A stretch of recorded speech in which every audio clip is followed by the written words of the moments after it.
Sveiki, esami ir būsimi mūsų Rakūno klientai.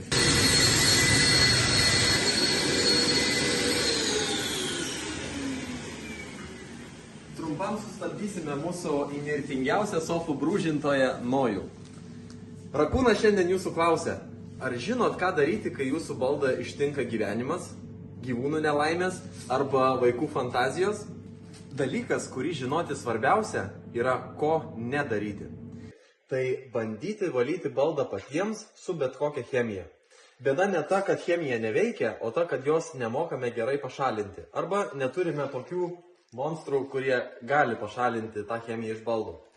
Šito siurblio pagrindinis tikslas yra iš kuo giliau ištraukti purvą, kad jis nebeiškiltų į viršų po plovimo, o baldas išdžiūtų kuo greičiau.